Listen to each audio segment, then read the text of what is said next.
Now, the card that comes out, well, to be honest with you, there's a lot of cards. Similar to Aries that came out, and I accidentally did Aries first, but the Aries are gonna have their reading last. But since it's your birthday, you guys get your reading first. But just similar to Aries, they had a bunch of cards come out, but the very main card that they needed to know was the King of Cups. Well, not the King of Cups, but the card that came out at the top of a plethora of cards. So, but the card that you need to know, or the card that tells us what you need to know from this reading, you know, is the King of Cups. Being more emotionally open, okay, or controlling one's emotions, and understanding when to control your emotions. That's what I'm kind of getting the sense of.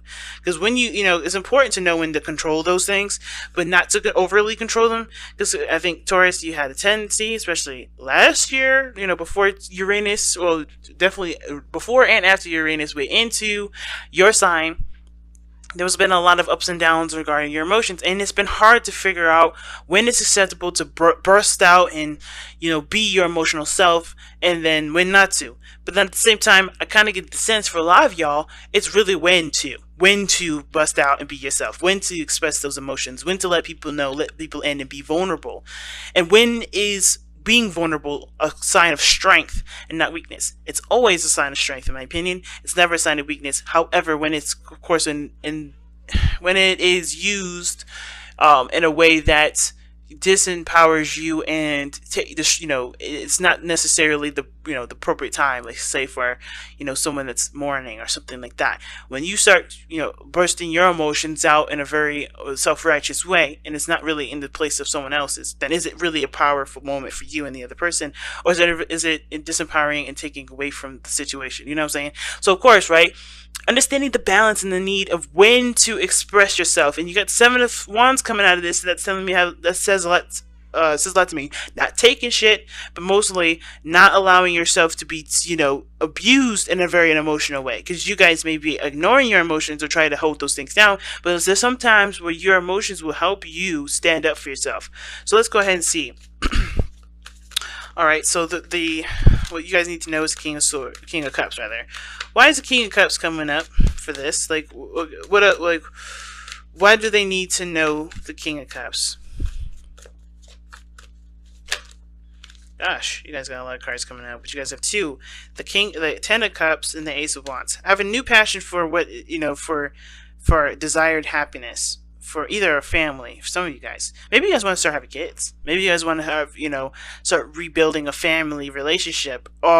Sometimes it may not be a family relationship. Sometimes it is rekindling a flame with somebody that you already had a relationship with, right? Something that was at an end, right? Something that was like, okay, emotionally concluded in that moment. But there's also a refire of your hearts and emotions, okay? So being emotionally vulnerable like this is because there's something that's opened up in your life that requires you to be emotionally available, not shut down. Okay, so okay, all right, that's cool. Okay, let's see what's going on in your love life specifically. Oh well, let's see. Actually, why is the King of Cups? What are they trying to get from being the King of Cups? What are you guys trying to get from being the King of Cups? What will benefit from you guys being the King of Cups here?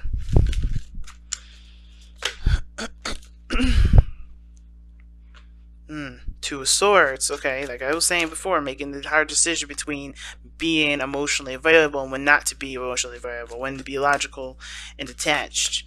Okay, why is the Two of Swords coming up though? Give us a little more information. What is the decision that they need to make? What decision is it that they need to feel like they need to make? Oh, I had a feeling that was going to come up. Yep. And the Five of Coins coming out like this. Dudes. Okay. Y'all need to figure out when it's appropriate to be emotional, when not to be emotional, when it comes to making a decision about what you need to be leaving behind that doesn't work for you. I think you guys have been struggling with something for a long time. Maybe it was building a relationship with somebody, or maybe it was that you guys have been struggling with a certain situation that hasn't been paying off. Meaning, like, it hasn't necessarily been giving you what you've been needing, right? It's recognizing what's serving you, what isn't. So that way you can start making the necessary steps to start building towards what does make you happy and what does give you something back. Because the Five of Pentacles, it's not a bad card. Sometimes it's like you need to struggle because there's a certain period in time or certain area in your life where there's nothing to do but struggle. And it's struggling isn't necessarily a bad thing. It builds us our strength. It thickens our skin. It improves the situation that was already in a pretty shitty place, right? And there's, like I said, that because of that, right? Because of what struggling does, it's not a bad thing. However, sometimes with situations, it just doesn't get better. And considering with the Eight of Cups be coming up before the Five of Coins, it tells me that you've been in a situation long enough to know something's not going to get better. So what steps do you need to take? The difficult decision to make that's coming up here has to do with making going in a direction that may not be ideal for everybody in the situation, but is ideal for you. And represents a struggle, and it does represent a struggle because this does have a lot to do with your happiness, what you want. You get what I'm saying? So it's hard because I think a lot of you guys attribute a lot of your, I guess, I don't want to say existence, but a lot of your, your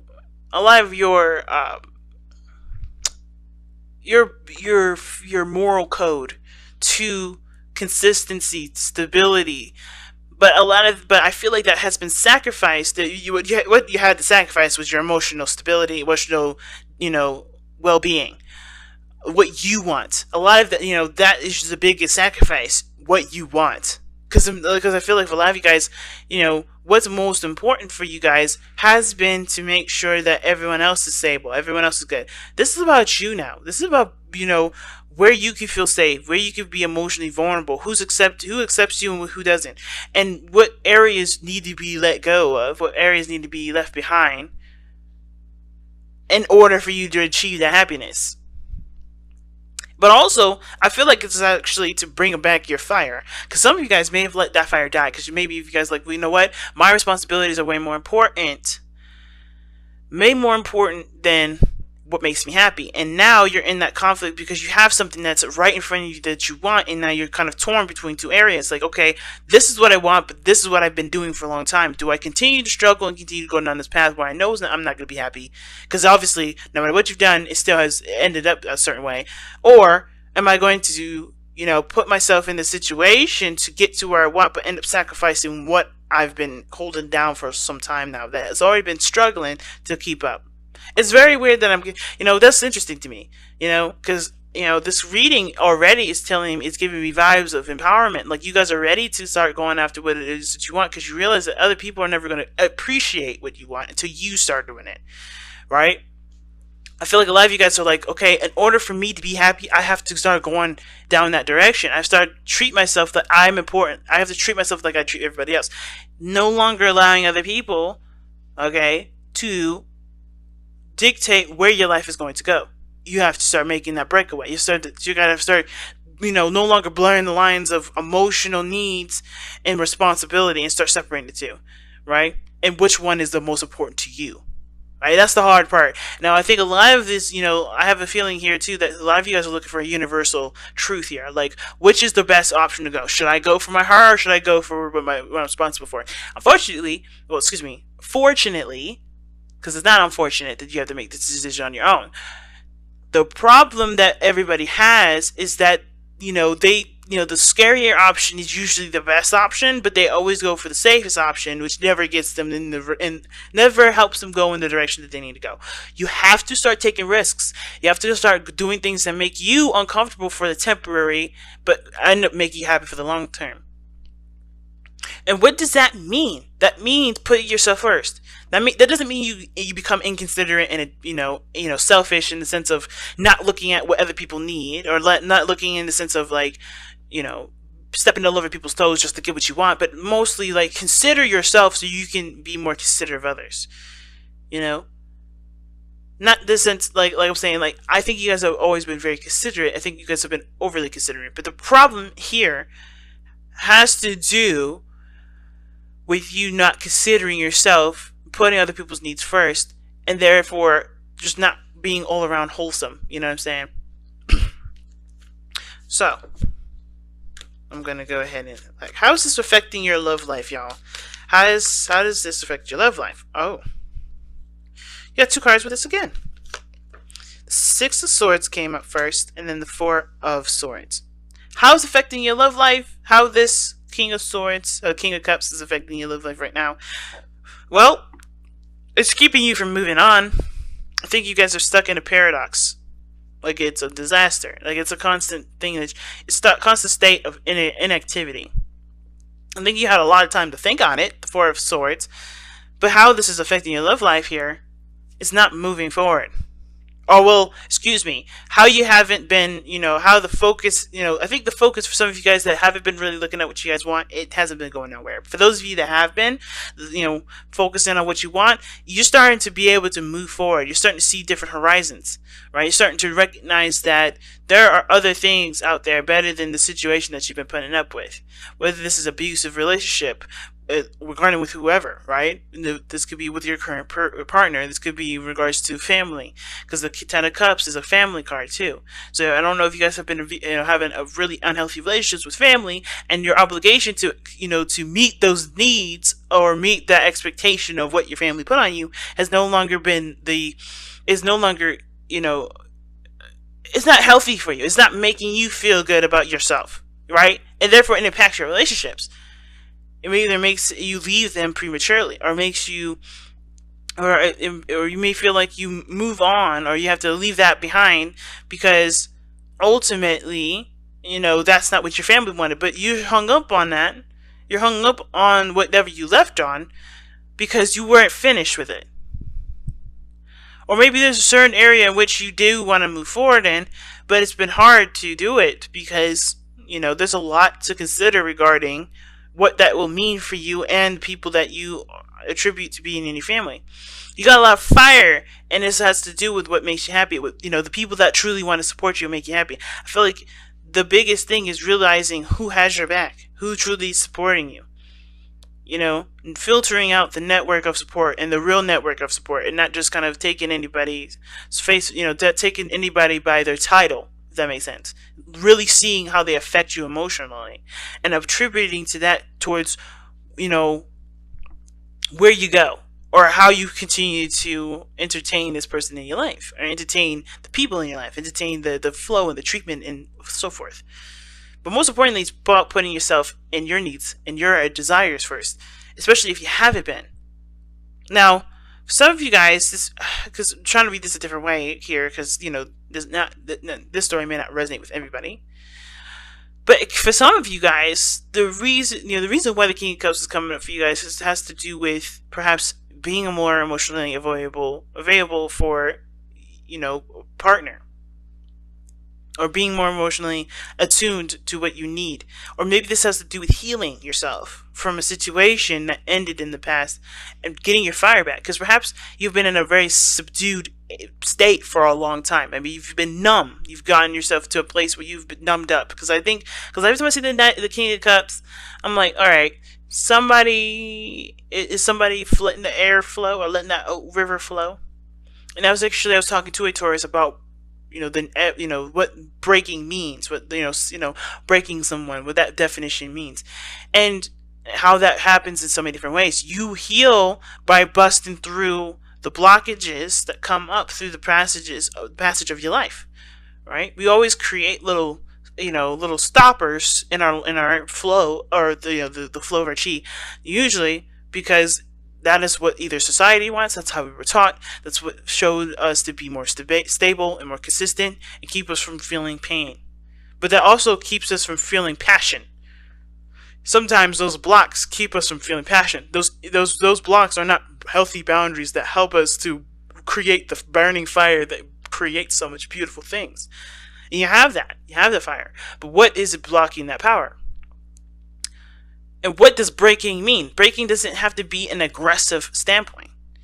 Being in a position of not making a decision or not taking action because you don't want to go through that period of breaking somebody, that's not really for you to decide. You have to make sure that what you're doing is healthy for you, and that's it. You can't think about someone else. You can't think about anyone else, because if you can't even think about what you need and think about your own desires, right?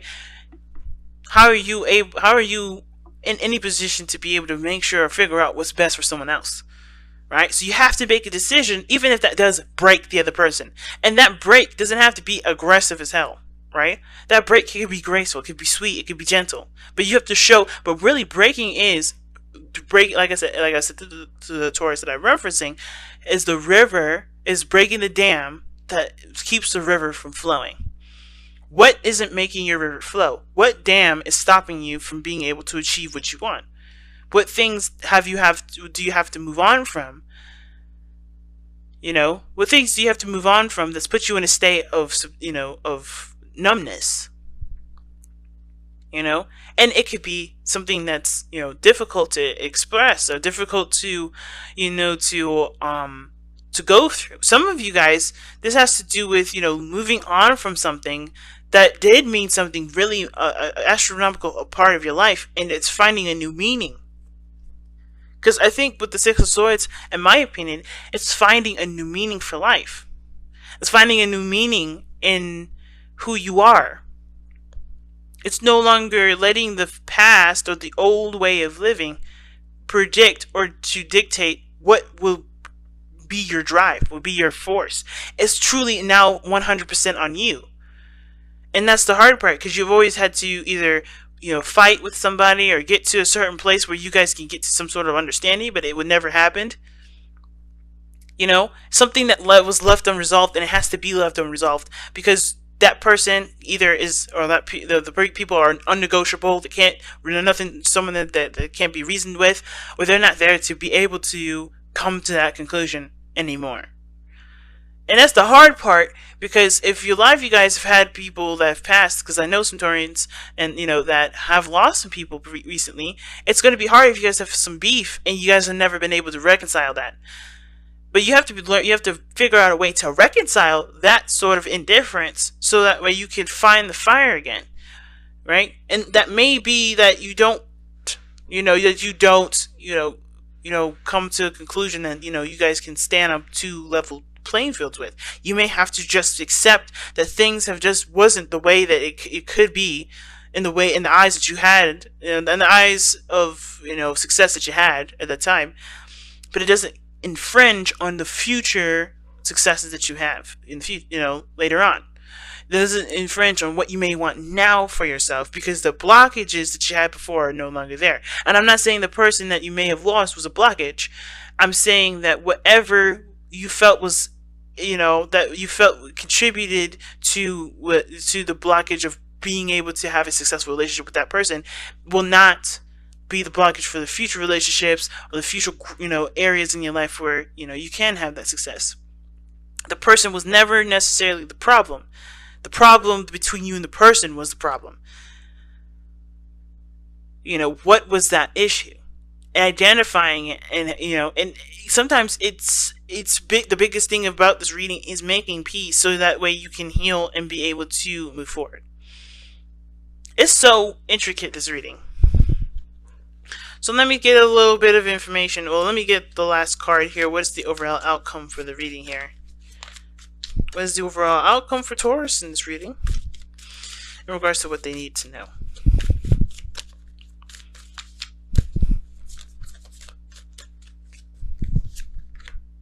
Three of Cups. Wow, the card of reunion, the card of fun and happiness. It's a small sample of happiness, but it's joy. I feel like, because these people are celebrating. This is a card of celebration. Now, for those of you that have lost someone, or this has something to do with a situation coming to an end with the Ten of Cups, right? Celebrate the life that it had in a way that that encourages future how do I put this, like future growth, future success, right? The Three of Cups, the outcome doesn't have to necessarily mean that you celebrate the life of, or the journey that was before.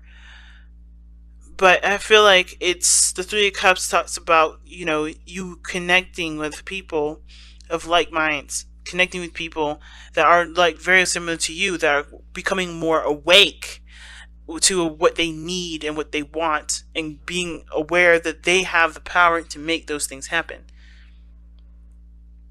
The King of Cups is passive, the most passive king out of all of them, but he still is avid about going for what makes him feel good, right?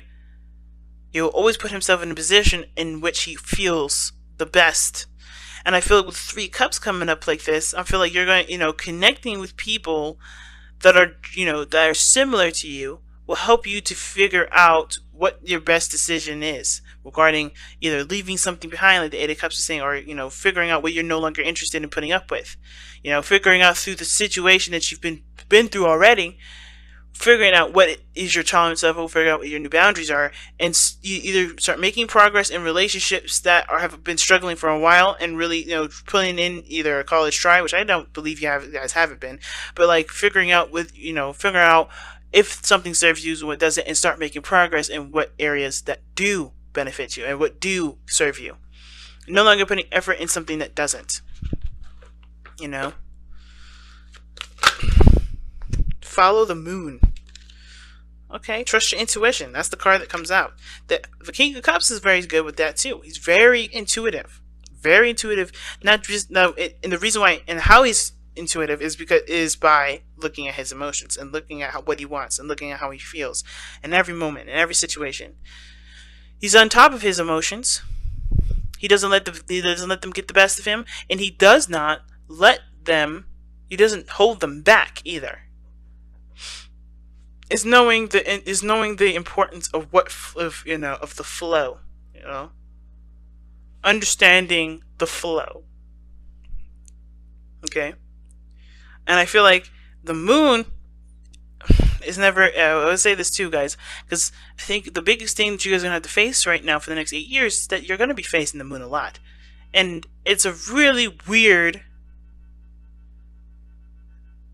Okay, sorry about that if you guys hear that in the background. What the hell is going on? But anyway, the moon, I know the Uranus is not the moon, but the Uranus is very similar to it in the sense of like you can never predict what's going to happen. But it doesn't mean that you can't create beautiful things from unexpected events.